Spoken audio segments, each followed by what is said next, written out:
this work session. One note before I pass off to Nancy for, I would call it a class or training, is a reminder of the financial disclosure stuff that we need to do online. I don't know if it applies to everybody, but I know I need to do it. And it's due, I believe, by April 15th. April 15th. Yeah, so, I did mine, I'm not sure I did it right. so just a reminder. And on that note, I will pass it off to Nancy for our. Thank you. I get to do this one because I love finance. There's nothing better that we do in the world.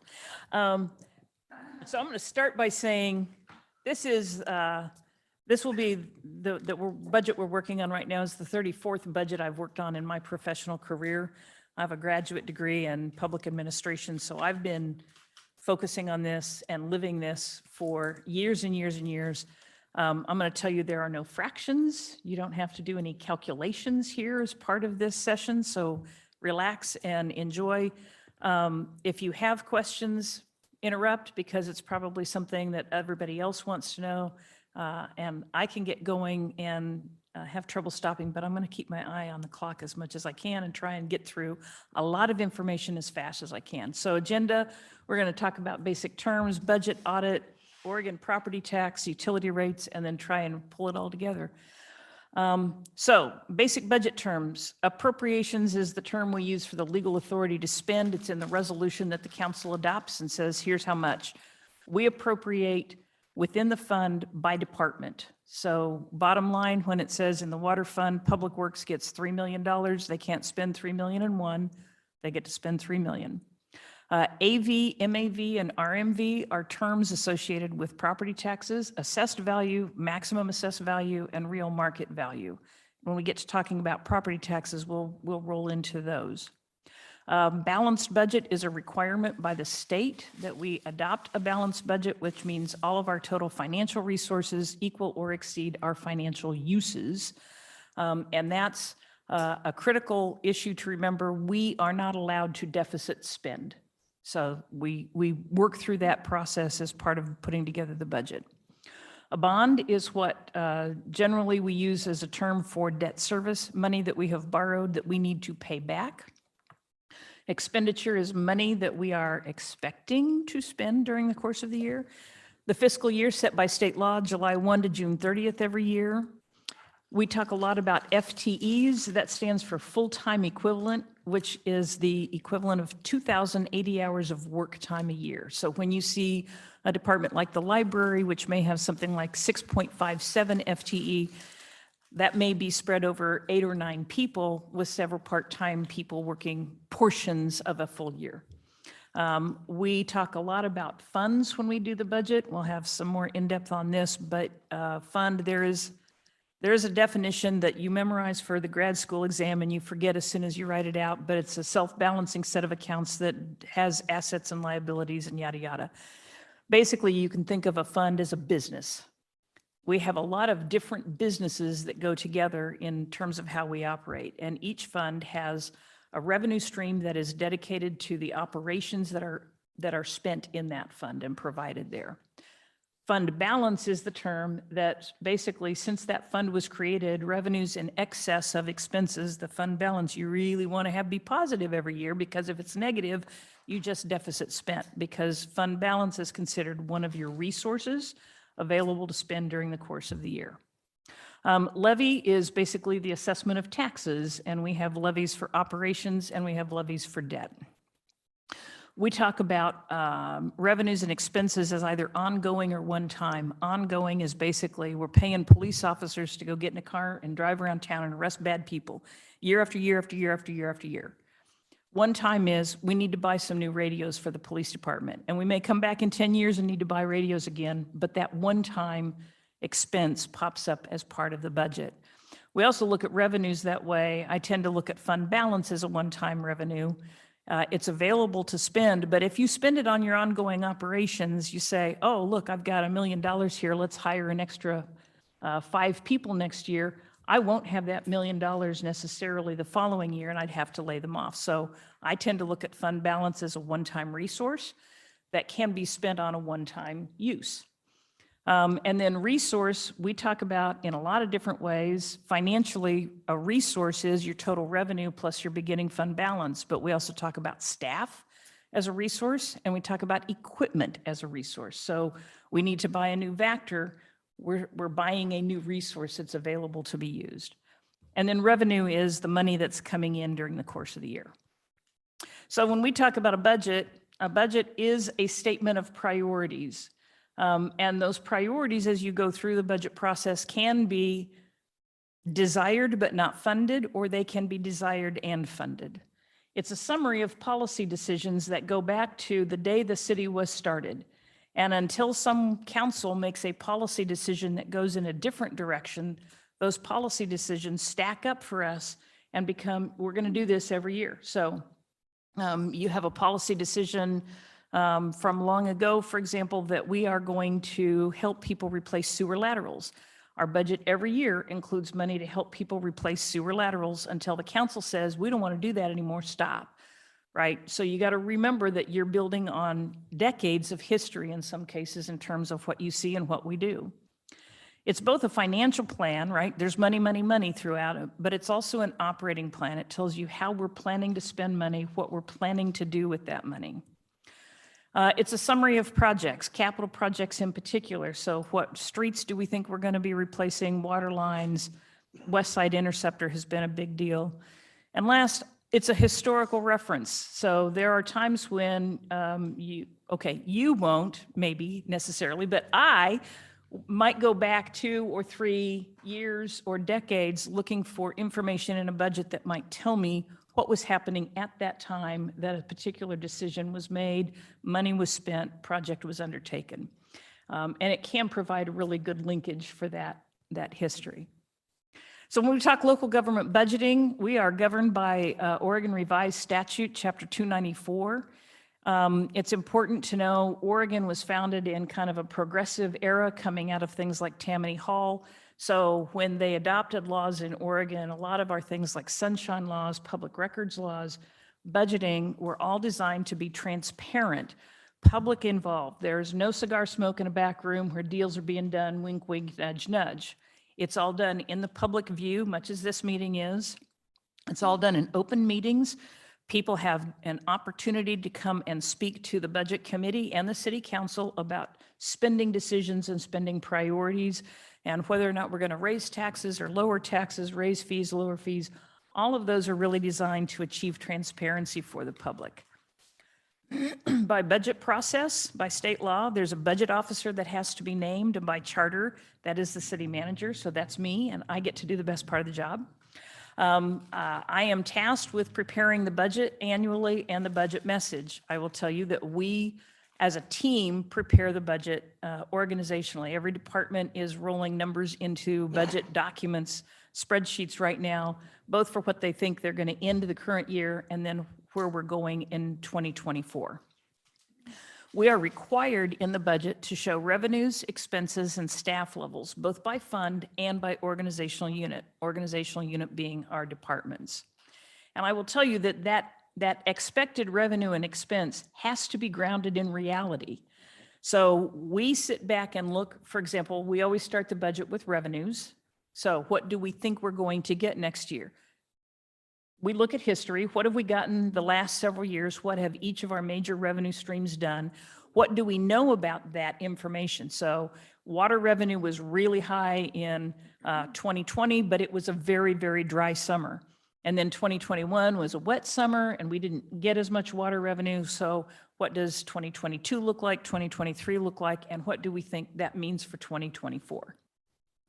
And then we don't come in and say, well, it's going to be 100% increase in use. That's not realistic, right? So we try to look at that trend and come in with realistic revenue expectations and realistic expenditure expectations.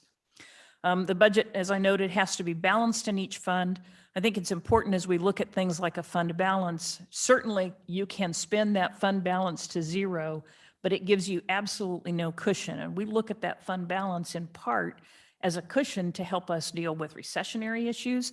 We projected franchise fees were going to go up 2%, but they actually went down. And so we aren't getting as much revenue, but we're still spending what we were spending. Do we have enough in fund balance to cover that loss of revenue? By council policy from a number of years ago, the fund balance in the general fund has to be at least 17% of the expenditure budget. So $1.7, $1.8 million at a minimum. And so that's part of what we do in terms of putting together the technical aspects of the budget. We do publish the budget for the community. We put it, it's available at City Hall when it comes out. We publish online so people can go look at the budget online. If you want your own copy and you're not a city council member, you can arrange to acquire a paper copy if you want to have one and read through it. It is enticing reading. I just have to say that. When we get to the public process, the budget officer has a responsibility to present the budget to the budget committee in a public meeting, and that includes presenting the budget message. The budget commission or committee then has the opportunity to ask clarifying questions, whether it's the budget manager, it's department director, it's whoever else you want to ask questions of, and then conducts a public hearing and takes comments. And then the budget committee can modify that budget. And there are several ways they can do that. They can, and I will tell you, we will propose, for example, that we levy the full tax rate. But the budget committee can say, we want to give property tax relief.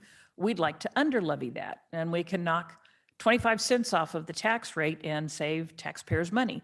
At which point we would say, we need a couple of weeks now to go rebalance the budget, and then we'll come back with what that impact would be, for example. They can, sometimes we might ask at the budget committee, we had a last minute grant come in, we'd like you to amend the budget and increase appropriations for that grant. They can say, too many police officers, not enough police officers, we want to add or take away, whatever they wish to do. At the end, they have to approve the tax levies for the coming year, and they have to approve the expenditure budget to make a recommendation to the city council. You all sit on the budget committee as members with an equal number of citizens. Although I'm going to say, for people listening out there, we're short budget committee members if people are interested. We always are, and it's the best part of the city. So once the budget committee is done, we publish the approved budget again in the newspaper so that people can see what the budget committee has recommended. And then the council gets the budget and has a public hearing on that recommended budget. And the council at their point can make additional modifications, but there are limits to those mods. So the council can reduce expenses and positions. No holds barred on that. You can wipe something out completely. The council can reduce the tax rate, either from what the budget committee recommended, or if the budget committee recommended full rate, the council could make a choice to reduce the tax rate. The council can increase a budget up to 10% in a fund, and the council can increase staffing. So Frank comes in with 42 FTE proposed. The council can say, we want you to hire 3 more police officers. We're not going to give you more money, or we are going to give you more money, and here's where we're going to get it. But that's all available at the council table. The council must adopt the budget by June 30th, and that's done by resolution. If you don't adopt a budget by June 30th, we are well and truly hosed. So there have been instances where there's a community in Oregon that could not get a quorum of the city council to adopt the budget, and they got to July 1st and the state said, you're done. You have no appropriations, you can't spend money, you can't convene a meeting, you're done. And they had a lot of gyrations to get back to normal. So we aim for this happening at your first meeting in June, because if we didn't have unanimity, if you did something wacky, we could always come back later in June to adopt the budget. The limits on what you can do, you may not increase the tax rate. So if the budget committee has said, let's under levy by 25 cents, and the council says, no, we want the full tax rate, then you would have to either reconvene the budget committee, or you have to make that as a motion, republish the budget with the tax rate, reopen a public hearing. That's an instance where being early in June is helpful if you had to come back later in June for some kind of formal action. The council can increase the appropriations more than 10% in a fund, but again, you have to republish, hold another public hearing, and adopt. In my career, we have only done that one time. And it was exigent circumstances that we had to republish. So it's rare that that happens, but it can happen. So basic budget rule. Budget's a plan and the plan never goes according to plan. I have never seen a budget year go according to plan. There's always something that pops up, whether it's a new state law, it's a new regulation, it's council taking a different direction on policy decision. It's what we're facing right now, which is supply chain is hosed and we can't get things that we thought we were going to get. That's the nature of a budget, is just to remember it's a plan, it's not a law. So during the fiscal year, council can take some actions to move appropriations from one level in a fund to another level in a fund. So for example, Public Works and Engineering both have operations in the water fund. Engineering is doing large capital projects. Public Works is operating the plants and doing pipes in the ground. So if something, I don't know, at the water treatment plant, the generator blows up and we have to replace the generator.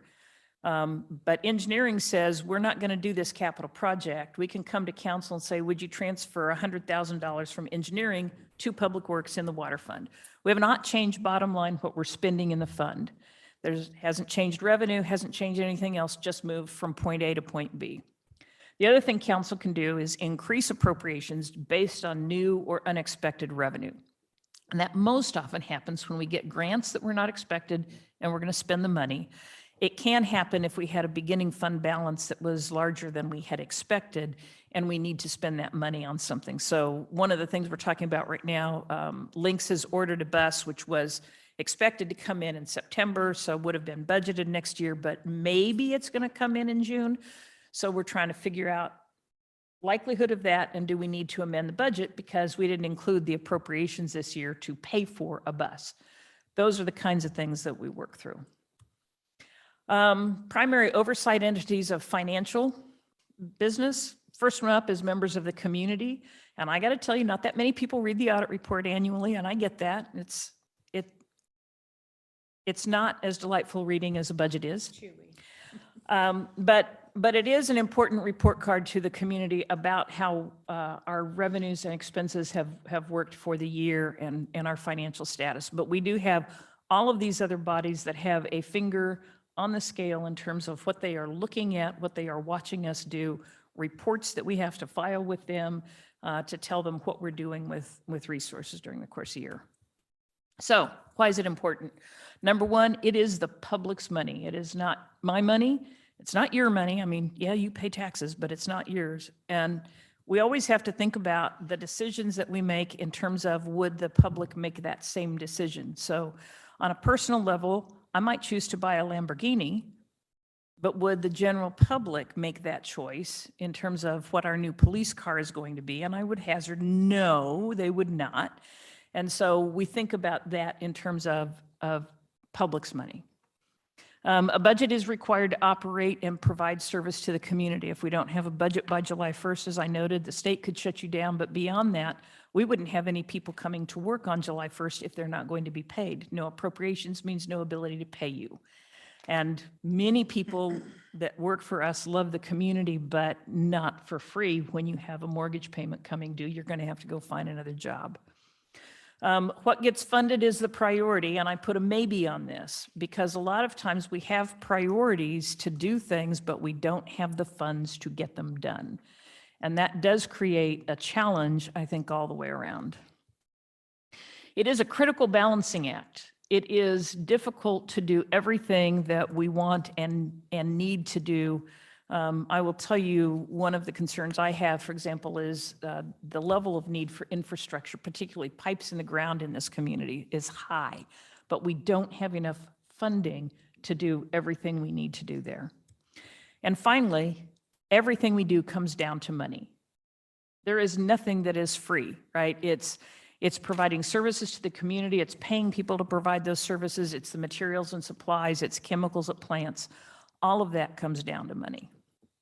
So I'm going to move on and talk organizational structure because this is how we talk about a lot of things in the budget. As noted, funds, we have a lot of them.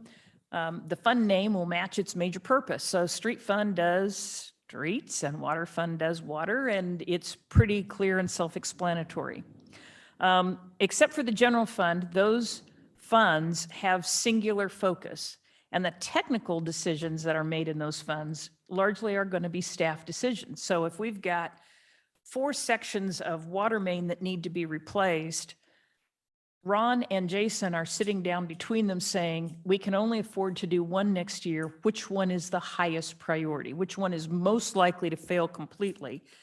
And that's not really a political decision. It's not a policy decision. The policy decision would be they all need to be replaced, right? But it's a technical decision based upon age of the pipe, the leakages that have happened, the patching that's been done, all of the rest of that.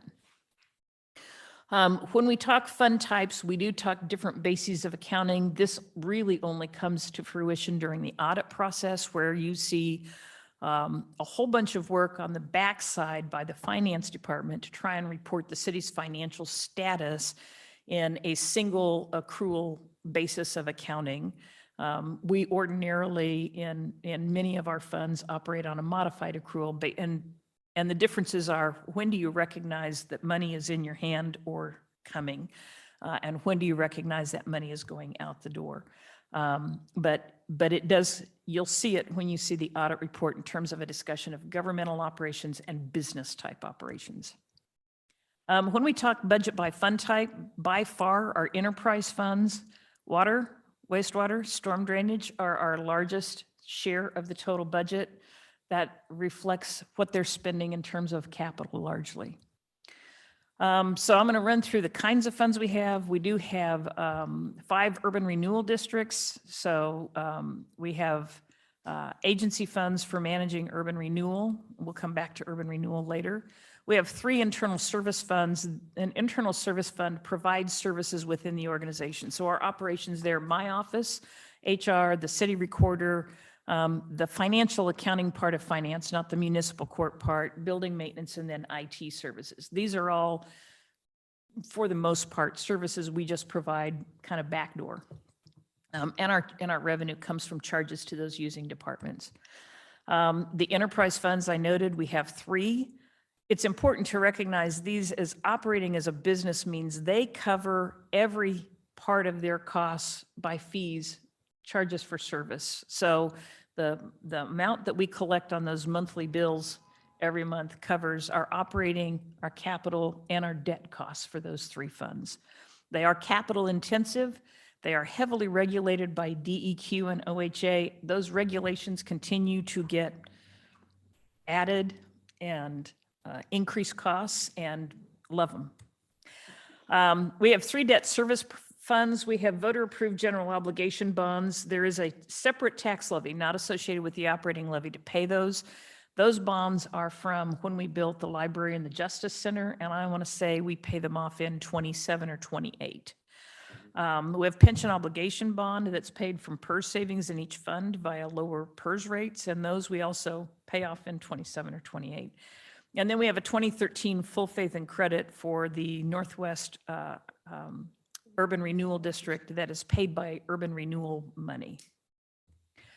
We have 1 capital fund that tracks non-utility construction costs, and its revenue sources are largely grants and bonds, SDCs, those kinds of things. We have 18 special revenue funds, which is a lot. A special revenue fund is not really expected to cover its debt service costs. They generally are not super capital intensive, with the exception of the street fund. They tend to be much more operationally focused.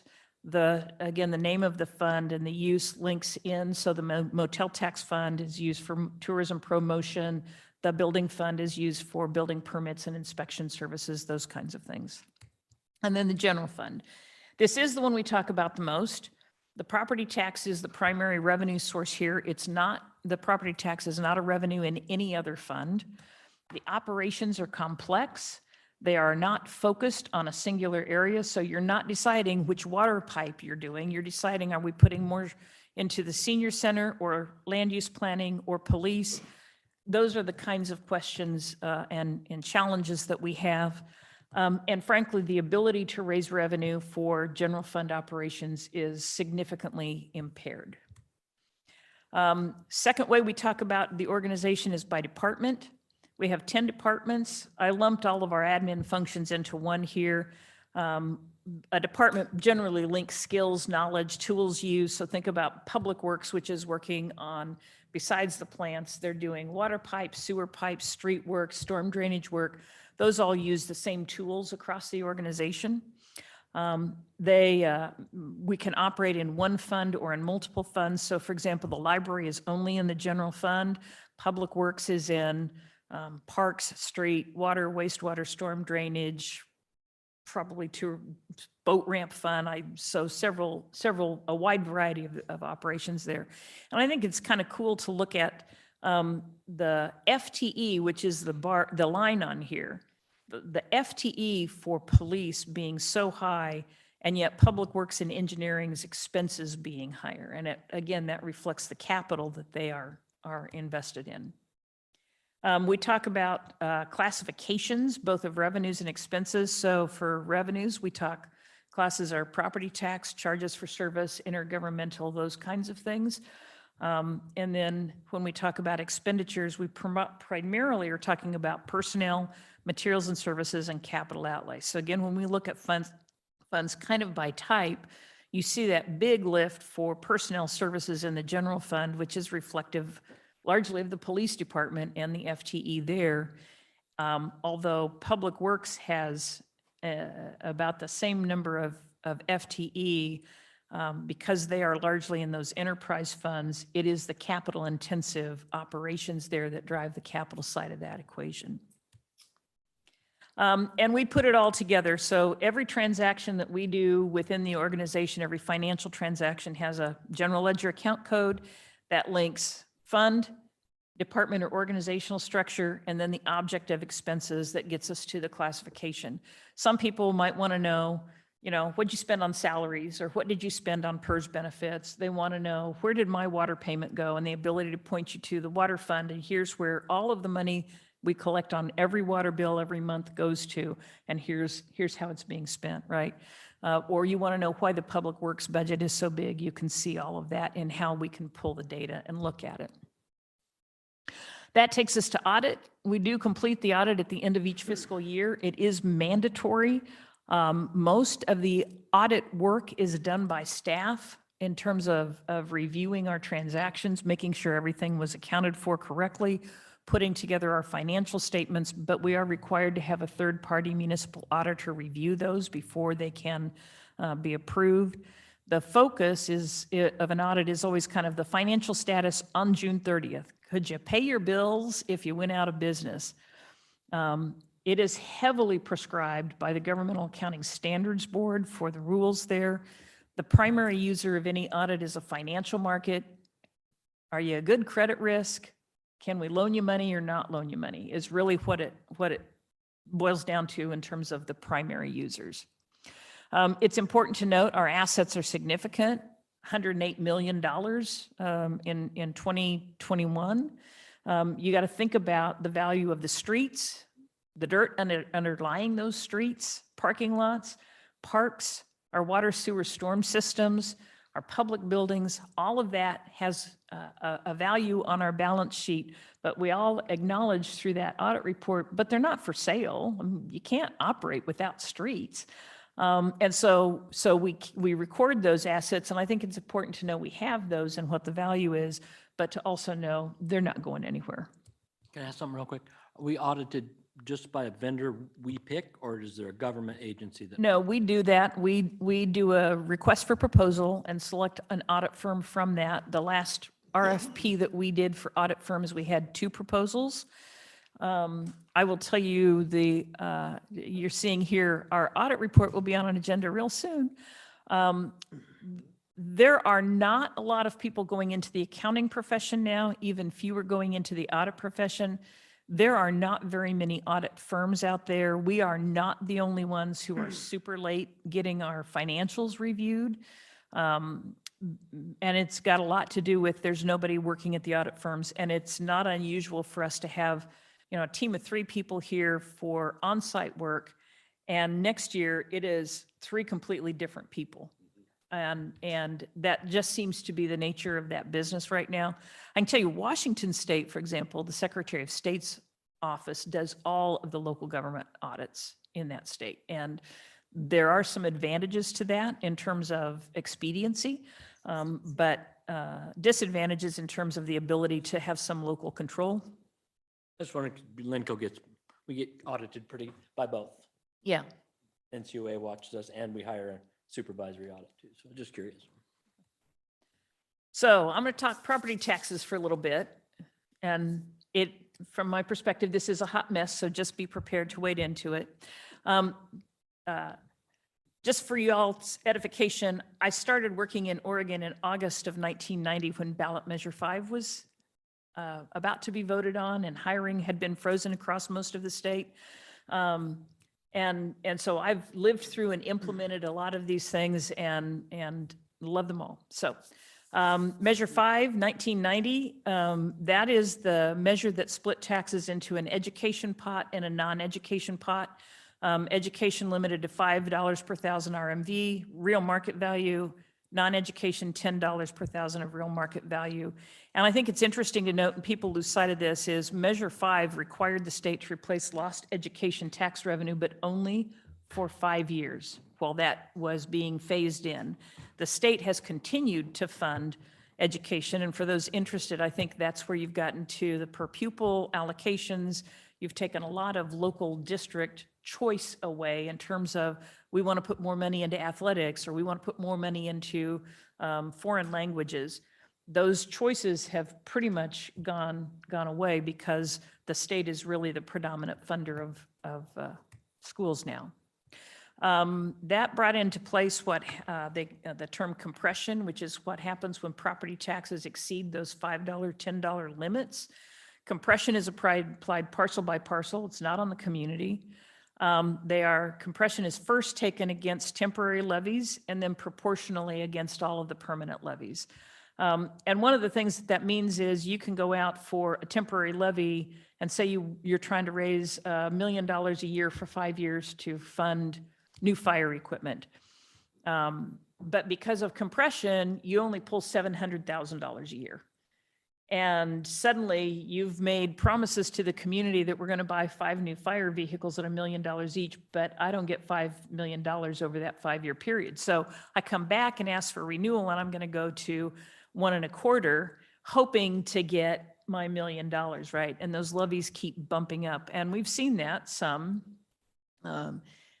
even in Lynn County. So Sweet Home for years had local option levies. For example, we're going to hire X number of police officers and the library will be open Y hours, but you don't get enough revenue and you can't meet that elected promise. So that creates a challenge in terms of how we fund and how we would look at a local option levy. Then we got Measure 47 in 96 and Measure 50 in 97 approved statewide, 50 really designed to fix 47. We just increased complexity in the system because you put Measure 5 and Measure 50 together. We did not get rid of any parts of Measure 5 out of that. It did eliminate all of the existing tax levies in favor of a single permanent tax rate. And I know permanent tax rate, there is no way to raise that rate from what it was assigned. It allows voters to approve a local option levy. Generally, the maximum period here for operations is 5 years, and then you have to go back out. So we look at Lynn County Sheriff's Office, and every 5 years they're going back out saying, well, you continue to fund the Sheriff's Office. And we know the first time they went out, they did not get voter approval. A bunch of you have jobs that are tied to that levy passing, and if it doesn't pass, now what? Right? That's the challenge that you can get into from a policy perspective. I think it's important to note that the implementation did a couple of things. One, prior to 4750, most communities had what was called a tax base. It was a whole dollar number that you levied, and it went up 6% a year, no matter what. And you could go to voters and say, well, you know, I've got $1 million and I really need $1.5 million. And if the voters said yes, okay. And otherwise, I went from $1 million to $1.06 million, and that was my revenue stream. At 6% annual growth, you were basically covering the increased costs for personnel. By the time you have cost of living adjustments, you have step increases, you have medical insurance increases. Generally speaking, personnel cost increase 5 to 6% a year. So if your revenue, your primary revenue is growing 6%, you're kind of covering your costs. And then when, when you get to a certain point, you could go ask for an increase in that tax base. So we took the tax base, we rolled it back to by 17%. We reduced the amount of revenue to come in, then separated real market value and assessed value and set the assessed value, again, this is 1997, at the 1995 real market value minus 10%. For those of you who paid attention to it or were not paying attention to it, I guess, back then, the 90s were seeing real market value growth in the 10, 15, 20% a year rate. And so that we had seen some taxes going up pretty significantly, and that rollback then was a reduction in revenue. It did limit the growth in assessed value to 3%, and it continued treating individual parcels of property each unique. So here's one example of unique that people oftentimes forget can happen.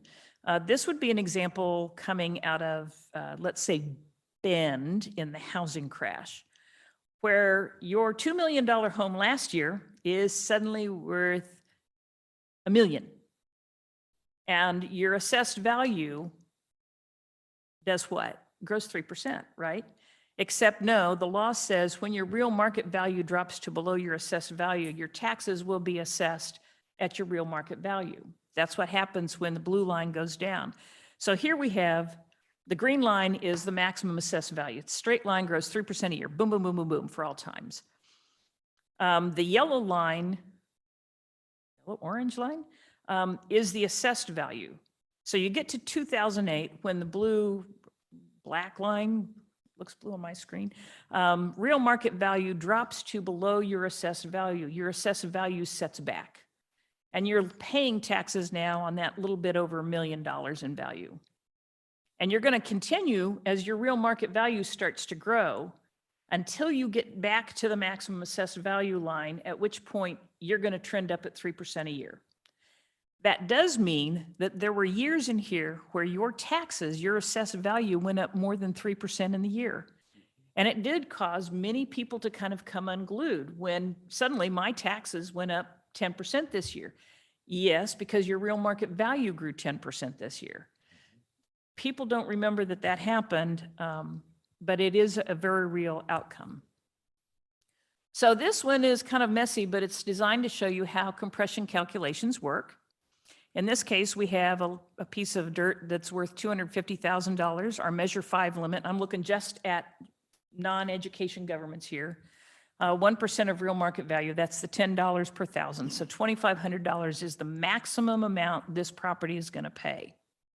This property also has an assessed value, and the assessed value is set at 74% of real market value right now. So you take the assessed value times the tax rate, and that gets you to the amount of taxes that you have to pay. And you see the $3,082.53, which is clearly higher than the $2,500. So now you come to the compression decrease, and the first thing we're going to do is knock off almost all of the local option levies. And because I've got levies, there are multiples here, each levy will take a proportional decrease to get to that $582.53, so that the owner of that parcel is only paying $2,500. Make sense? Good.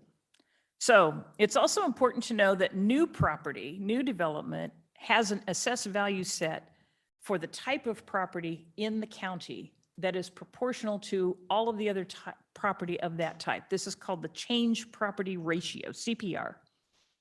So right now, in Lynn County, a piece of industrial property, the assessed value and real market value is the same number. It's 100%. For commercial, it's 71, residential, 48, multifamily, 49%.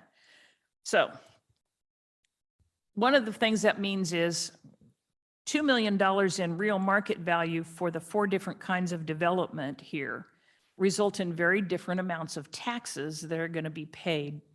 In this case, I've run the numbers for the city, but it would be for the entire tax bill, because that assessed value comes on the rolls at very different levels. So if I just looked at one example, a new home sales in Lebanon right now around $300,000. The real market value is set at 300. The assessed value, 48% is going to be 145.5. So the taxes paid to the city of Lebanon is our tax rate, 5.1364 times 145.5. They're going to pay $762.75. What's important to know here is that every single property has a different ratio of real market value to assessed value, and it will depend on when you were built, when you came on the tax rolls. And so someone who has lived in their home for 40 years may be paying may have an assessed value that is more than 48% of real market value based on where they were when 1997 happened. I think it's also important to note that assessed value goes with the property. Unlike California, we do not reset assessed value at sale. So that home that you bought 40 years ago for $50,000 that you sell for $500,000 now is still going to be sitting out there with $120,000 assessed value going with that property. I will note that assessed value can be increased based on improvements to the property, but those improvements have to exceed $10,000. So, new carpet in the living room doesn't do anything, but in addition to your house, will increase that assessed value. Again, tax appeals rarely occur on assessed value, more common on real market value, because I think my property is worth more or less, but that may not change assessed value in that case, or may not change your tax bill. So just some fun facts here, kind of things. We levy our full rate. Right now, the total tax bill, the total tax rate is $21.11 per thousand. If you had a home with an assessed value of $250,000, which is about the median for Lynn County, you're going to pay $1,284 for operating taxes to the city of Lebanon. Another $281 goes to bonded debt, and your total tax bill, I don't know why my computer is suddenly doing that. Your total tax bill is going to be $5,278. Now, when you look at the city share, that $1,284 in operating taxes, this is just because I get asked this. That's about 30 hours of a police officer's time. Not every week in a year, 1 week. That's about 30 hours of police officer's time. So you got to look at what you're paying compared to the services that you get. Cities' permanent rates, this is from cities across the state, and I will tell you there are 13 cities that have no permanent tax rate. Depot Bay is one, Tangent doesn't have one, Sotaville doesn't have one, because they didn't have a property tax levy when Measure 50 went into effect. There are 3 cities between $9 and $11, and I'll tell you all the rest of us hate them. But even, I got a friend who works in Roseburg, and they're at 8 and change. And then you have to, and so you kind of have to think about 2 factors here. One is, what's the tax rate? And the other one is, what's the value of property that tax rate's being assessed against? So Roseburg is 8 and change. Beaverton is 8 and change. Beaverton has way more value and brings in way more revenue on that tax rate than Roseburg can ever dream of having. And you got to think about that when you think about where we are in the state. Nancy, when a new house is built, is the real market value and assessed value equal? No. So the real market value, by definition, real market value is arm's length transaction, what a knowledgeable buyer and a knowledgeable seller agree. So that's where you get to the $300,000. But to add that to the tax rolls, they take that $300,000 times the change property ratio, and that creates the assessed value going forward. And forever it shall be. So when we look at our budget in all funds, the property tax is only 17% of our total revenue. But when you look at the general fund, it's 54%. Again, it's why we talk a lot about property tax, and when we talk about the general fund a lot is that's where the lion's share of that property tax money goes. It's also important to remember that there are overlapping tax districts for us. In terms of general government, we share with the county, Lebanon Fire District, the Aquatic District, 4-H, and then us. We have both bonds and urban renewal district. Lebanon schools are in there with LBCC and the ESD. So you got to share that piece of pie and recognize that. I will say none of the limits that came out of Measure 5, Measure 50 apply to voter-approved bond measures. So our 2011 bond issue doesn't have any limitations on that annual levy that we're going to do. And that is in addition, right? You got to remember that you pay for operations and then you're still paying for the librarian and stuff. This is another one that I get asked, well, you know, what would it take to raise $1 million? So I kind of run backwards in terms of taking that $1 million divided by our tax rate. You need $195 million in assessed value when you look at the entire thing. But when you go by type, if we were talking residential property, and Kelly loves me for giving her this number, to raise $1 million of revenue, you need 1,340 new homes with a sales value of $300,000. Remembering it's going to come on as a AV of 145.5, right, for every $300,000 home. Industrial property, because they're a 1-to-1 ratio, you just need a $195 million building, and then you get another $1 million in revenue. Woohoo! But that's not happening either. So there you go. So again, why is it important? I'm going to say the property tax is unfair. It has nothing to do with your ability to pay. It has everything to do with you can be house rich and cash poor. You can be cash rich and house poor, but you're going to pay a property tax based upon a value that's been set and assigned. And particularly if you are not paying a mortgage and including that property tax payment and that monthly mortgage payment, that tax bill comes in November and you got to write a check for $5,000. That's ugly. And nobody likes the property tax. That said, everyone pays one way or another. So people like to say, well, you know, renters don't pay property tax. You're paying that in your monthly rent because the landlord has to pay that property tax. And then I think it's important to remember that no one is coming to the rescue with ongoing resources for local government. We don't see any movement at the state level, even recognizing that local governments are having challenges with funding services, even though local governments are pretty routinely saying we can't afford to do this stuff and you gotta come up with some money in order for us to do what you want. Most of the changes that have been put in place about property taxes are in the Constitution, and constitutional change is hard. I've spent 20 years working on tweaks that could be made to the system, and they almost always come down to make significant change, you need a constitutional amendment. And so you might put out a righteous constitutional amendment that says we need to increase revenues available for local government. And on the no side, they say, no, vote no for more property taxes. And that's a hard campaign to run. So it's not moving forward. And then finally, in 2023, no community is what it was in 1997. Not one of us. We've grown, we've declined, we've added services, we've added requests, we've added population, or we've lost population. Times have changed, and so being stuck with kind of where you started in 97 is a challenge. So I'm going to stop there for a minute and take a breath before I move into urban renewal and see if there are any questions on that part so far. Gotta go faster. Yeah, 12 minutes to go. So you said enterprise funds were so the water and wastewater and storm drainage. storm drainage are all self-sufficient. They don't rely on general funds. That's correct. That's correct. So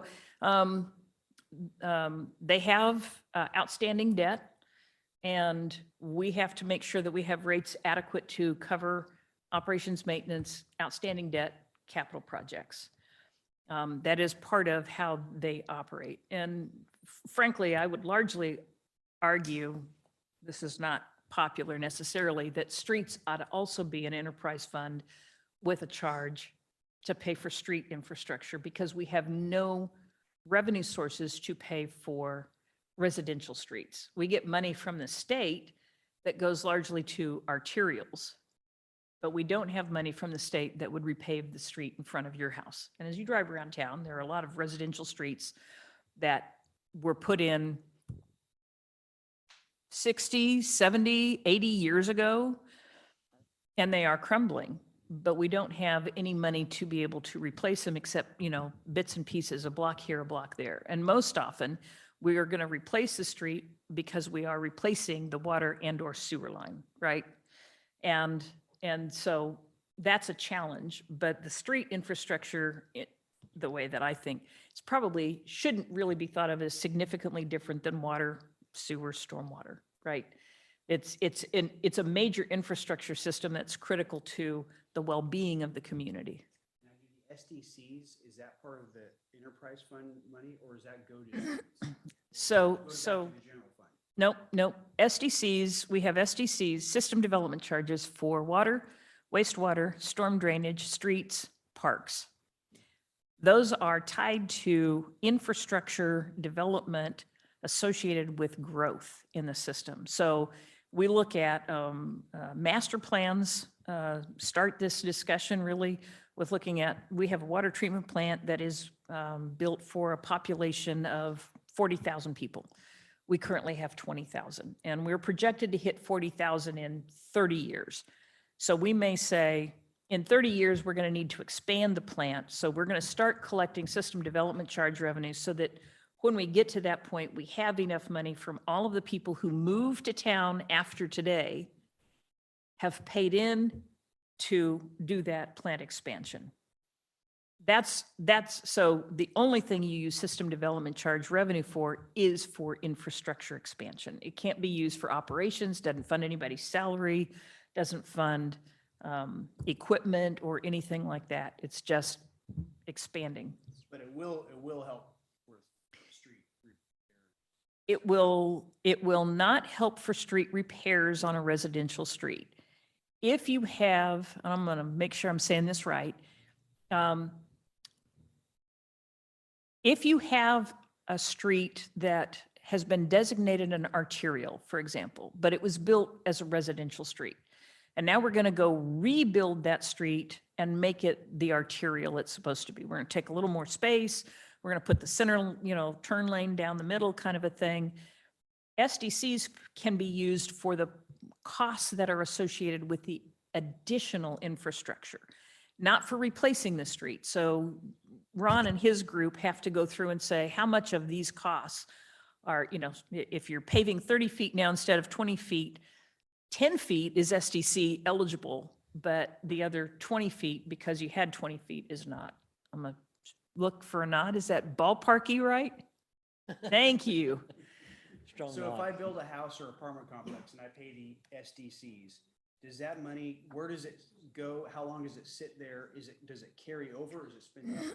Oh, no, it carries over. You're talking sizable projects, and you're talking, we may be collecting money for projects that need to be done in 10 years. They don't need to be done today. And so it is a matter of looking at, think of an example here.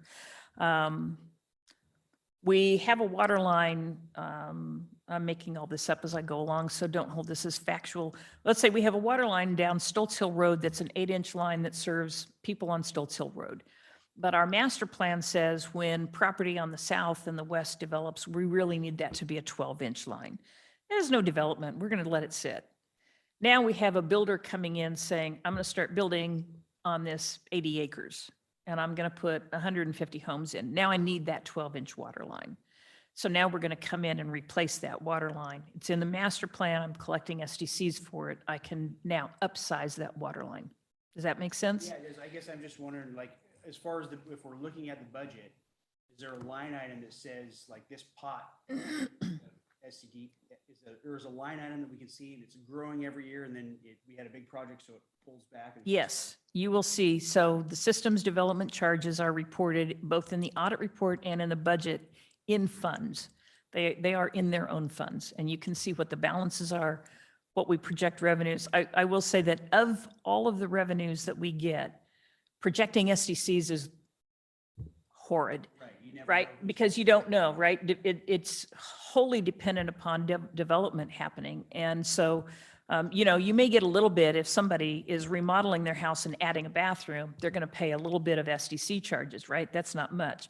But it's when you get a large development that comes in or a large apartment complex that comes in that you see, we budgeted $100,000 in street SDCs, but we got 350 because we had this higher level of development.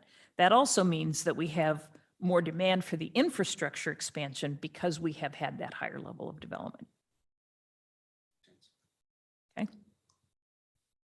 Okay, so urban renewal. This is high level and hopefully pretty quick. Basically, urban renewal diverts operating taxes from all of the overlapping jurisdictions in the district to fund improvements in the urban renewal district that are expected to lead to new development, which will add value to the tax rolls for everybody else. Simple, not. So let's throw up an example here.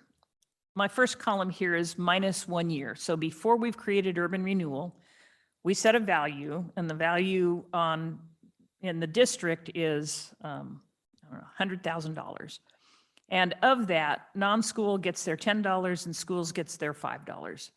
Then we get to 0 year. We've had a skosh of development, put a driveway in, value went up a little bit, urban renewal pulls the orange piece.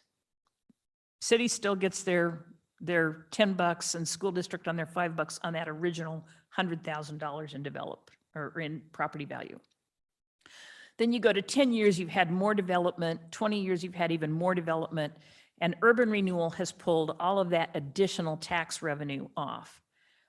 Then the last column here is the ending year +1. So we've closed out the urban renewal district, it's gone away, and suddenly we see that non-schools are pulling, what is that, taxes paid $5,000 instead of $1,000, and the schools are pulling their proportional share also.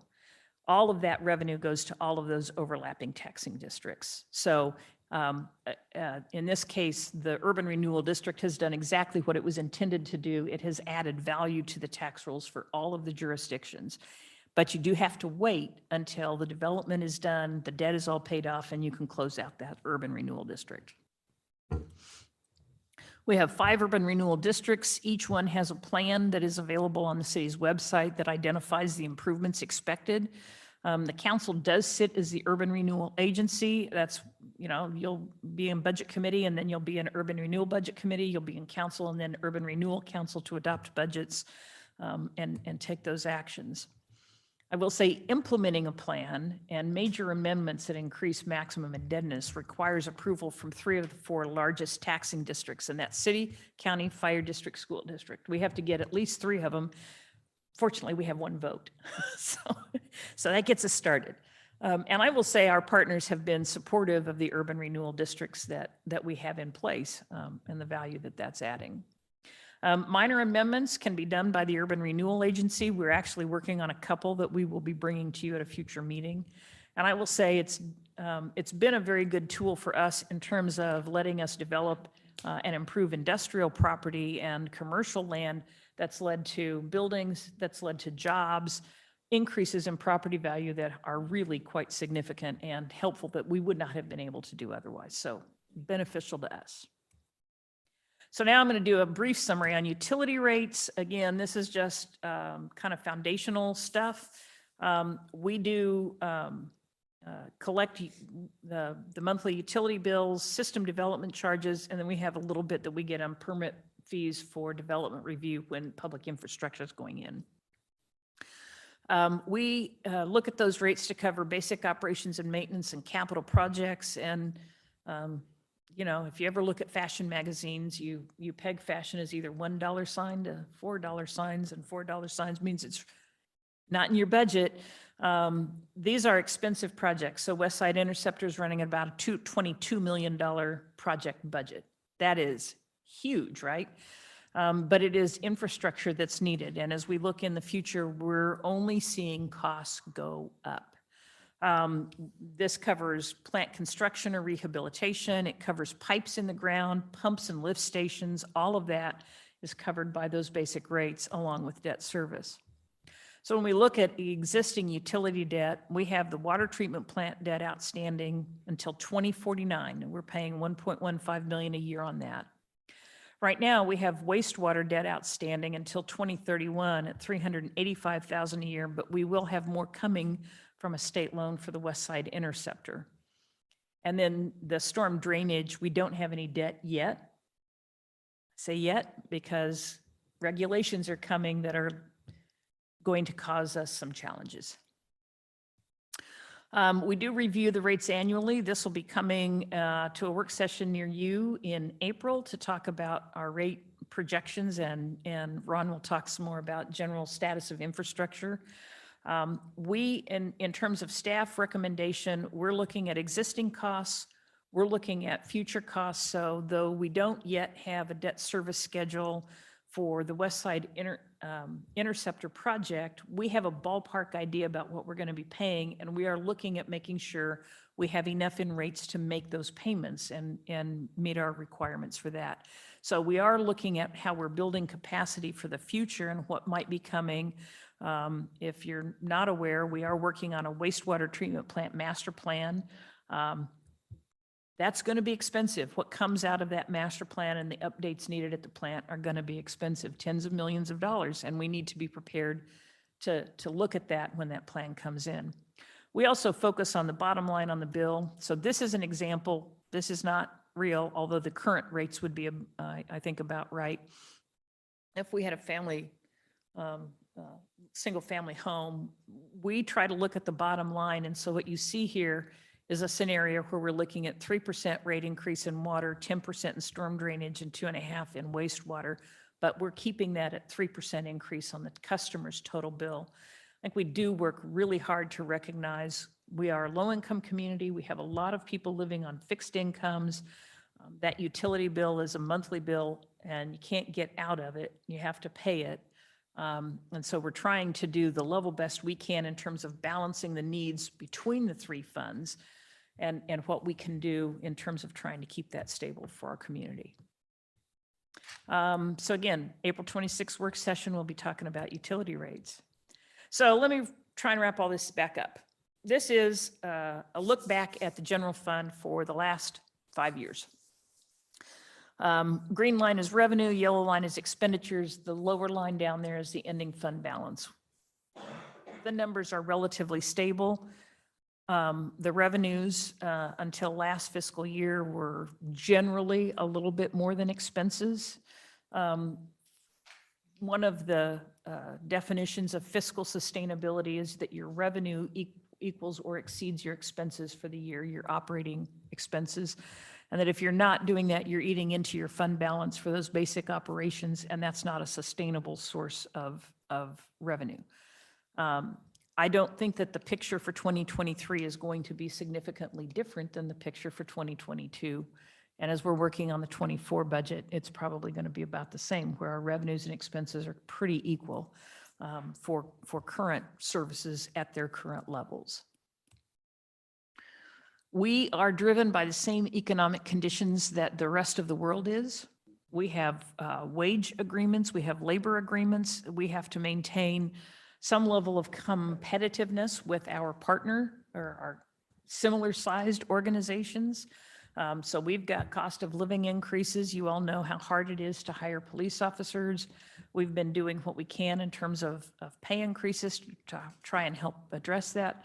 We have material costs, chemicals, fuel costs, everything that you're paying more for at home, we are paying more for at work. So that's driving us. We have supply chain issues that have been beating us about the head and shoulders with a stick for the last 2 years and continue. So though some supplies are more readily available, you'll see and probably hear more from Ron on this.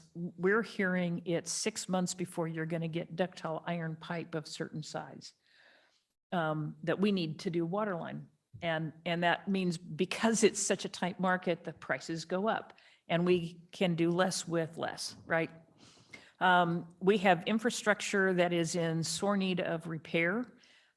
We do have a demand for some additions to our infrastructure, but a lot of our focus really is on things like repairing failed water lines, failed sewer laterals across the community.